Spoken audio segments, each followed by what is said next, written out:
रुकुम कहने लगा, लीजिए बूढ़े बाप, हम तुम्हें चुनौती देते हैं, बहन की शादी होगी तो कन्हैया के साथ होगी, अगर वो मेरे साले के साथ होगी, अगर यह कन्हैया आया तो बहन की डोली तो बाद में उठाऊंगा, मैं तुम्हारी अर्थी पहले उठा दूंगा। इतना कहकर के रुकुम पैर पटकता हुआ घर पर आया। रुक्मिणी को भगवान ने सपना दिया और कहा, रुक्मिणी तेरे ऊपर कोई आपत्ति आए तो हमें याद करके मेरे लिए एक पत्र लिख करके भेज देना, पत्र के सहारे मैं तुझे लेने आ जाऊंगा। रुक्मिणी की आंख खुली, देखा कोई नहीं। रुक्मिणी सपने को धिक्कार देने लगी, और सपना मेरा तो तेरे ऊपर वश नहीं है, अगर मेरा तेरे ऊपर वश होता मैं तेरे ऊपर मिट्टी का तेल डालकर आग लगा देती, क्योंकि तूने मेरे कृष्ण को हमसे मिला करके दूर कर दिया। रुक्मिणी रो रही थी, तब तक रुकुम आया। रुकुम ने रुक्मिणी को रोते देखा। रुकुम बोला, ए रुक्मिणी रो रही है? नहीं भैया, मैं तुझे पूछ रहा हूँ रो रही है? नहीं भैया, मैंने तुझे पूछा रो रही है?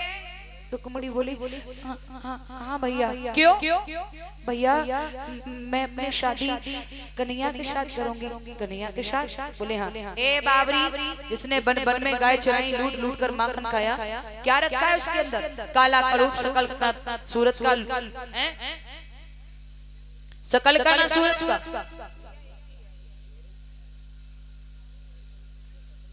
महाराज रुकुम कहने लगा, कदाप मैं तेरी शादी कन्हैया के साथ नहीं होने दूंगा। बहन, मैं तेरी शादी अपने शाले के साथ कर दूं तो कैसी रहेगी? आंखों में लोहे के खतरे लेकर के रुक्मिणी बोली, भैया साले का नाम लेने से पहले तुझे मौत नहीं आई, काले नाग ने नहीं डसा तुझे, तेरी जीभ में कीड़े नहीं पड़े, तेरे साले की मैं पूजनी हूँ, देवी हूँ, धर्म की बहन। रुकुम कहने लगा, ऐसी देवियां देखी जाए दुनिया में शादी बंद हो जाए। आगे बढ़ के रुकुम ने रुक्मिणी के गाल पर एक तमाचा मारा। रुक्मिणी कृष्ण का नाम लेकर जमीन पर पछाड़ खा के गिर गई, रोने लगी। इधर रुकुम ने पत्र लिखकर के चंदेली में भेजा है। चंदेली में बास करने वाले हमारे साले शिशपाल, आज हम तुम बराबर होने जा रहे हैं। तुमने अपनी बहन हमें दे दी, हम अपनी बहन तुम्हें देने जा रहे हैं। और हाँ, यहाँ ग्वाल का हमारा कन्हैया के आने की संभावना है, ऐसे नहीं, पूर्ण तैयारी से आना। पत्र लिखकर के नाई ठाकुर के द्वारा भेजा। नाई ठाकुर पत्र लेकर के चंदेली में पहुंचे। शिशपाल ने पत्र पढ़ा। शिशपाल बहुत खुश हुआ, दान लुटाने लगा नाई ठाकुर को। उसी समय मंत्री कहने लगा, महाराज जिस नाई ठाकुर को तुम दान लुटा रहे, यही नाई ठाकुर तुम्हारे साथ एक दिन घात करेंगे। बोले क्या? बोले हाँ। यही तुम्हारी शादी में रुकावट बनेगी। बोले इसका मतलब ये है, मेरा तो ये कहना है कि नाई ठाकुर को मौत के घाट उतार दिया। नाई ठाकुर को मौत के घाट उतार दिया। दौड़ता हुआ घर पर आया, भाभी से बोला, भाभी मुझे दूल्हा बुला दे। भाभी कहने लगी, लला नहीं लगन नहीं पत्रिका, दूल्हा बुला कहाँ जाऊं? जवाब दो भाभी, तुम्हें न मालूम दूल्हा की जीजा की बहन देखने में इतनी सुंदर है, इतनी सुंदर है, महलन में अंधेरे में लाई के बैठा देंगे तो उजालो उजालो हो जाएगा। भाभी कहने लगी, जागी तो आएगी मौत। अरे लला, जीजा की बहन पूजनी होती है, धर्म की देवी होती है, बहन होती है। रुकुम कहने लगा, है भाभी दूल्हा बना रही है कि ब्याल? फिर भाभी सोचने लगी, अगर दूल्हा ना बनाओ तो अगर जन हाथ में ऊपर छोड़ दो तो मेरी इज्जत धूल में।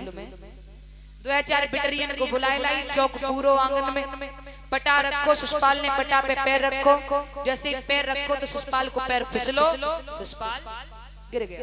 लड़कियां हंसने लगी। शिशपाल कहने लगा, क्यों हंस रही है? अरे बहादुर लोग गिरते भी रहते, उठते रहते, इसमें हंसने की कोई बात नहीं। गीत गाओ गीत। और डर के मारे बिटरियां गीत गाने लगी। भाभी ने सर पे शेरा रखो, छींक है गई, एक आंख में काजल लगाओ, दूसरे में लगाए हुए जा रही। बिल्ली आई रोने लगी। प्यारे इतने अशुभ भय, लेकिन अब पापी ने एक भी अशुभ पर ध्यान।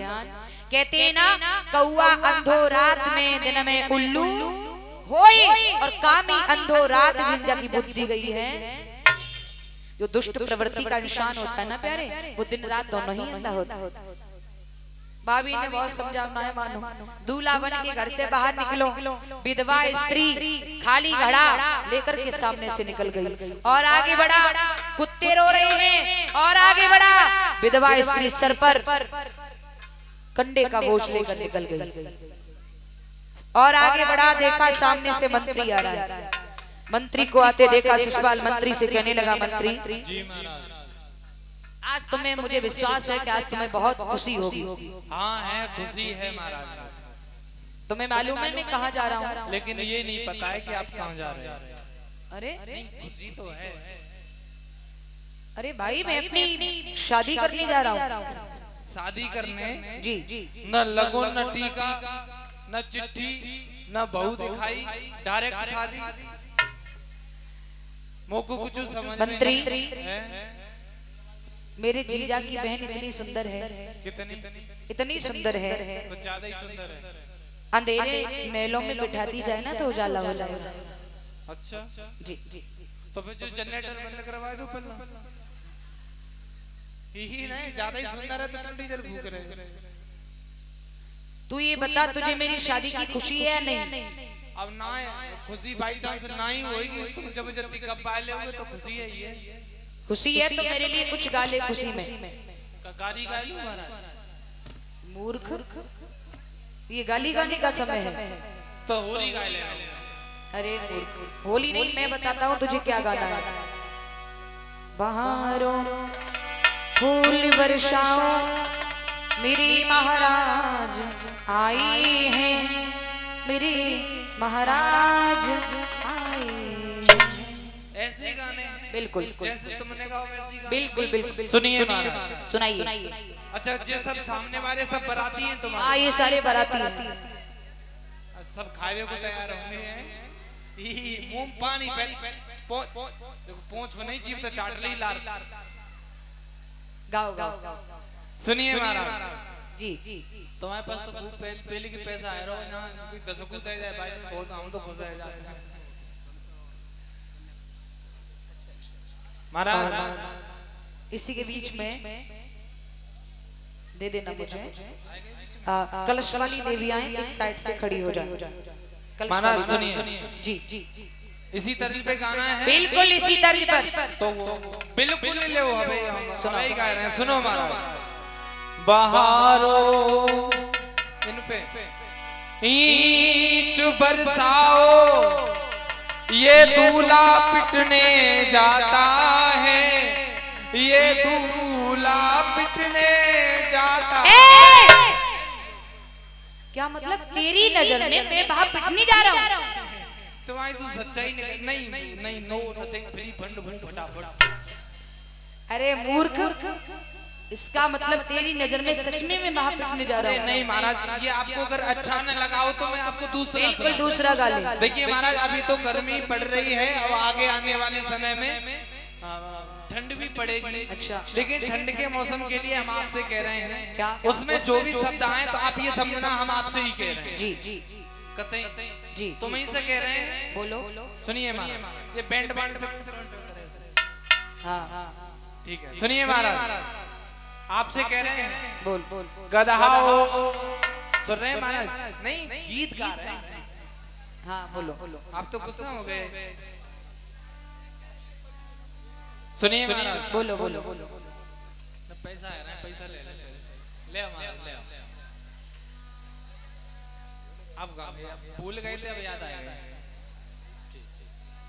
सुनिए महाराज, गदहाओ। तुमसे कह रहे हैं, तुम्हारी बोलो।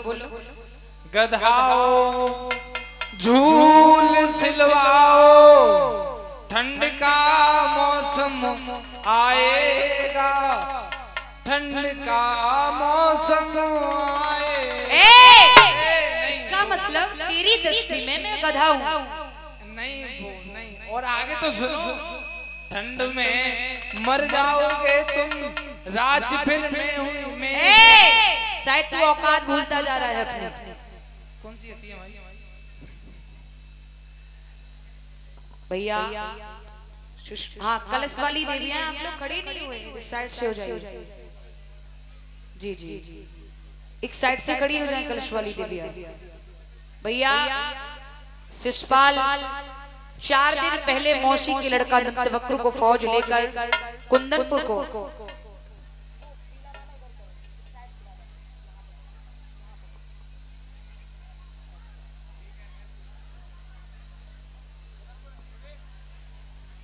4 दिन पहले से मौसी की लड़का दंतवक्र को भेजा और 3 दिन पहले दूल्हा उनके खुद पहुंच गया। रुक्मिणी को मालूम पड़ा,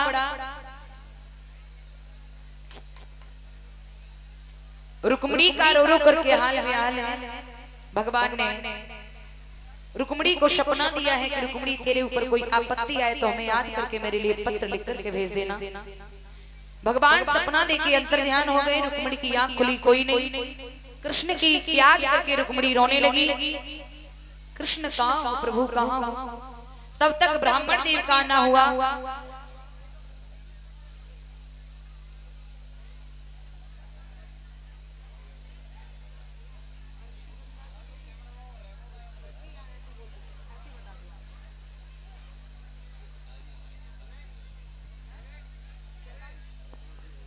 श्रीमान श्री शैतान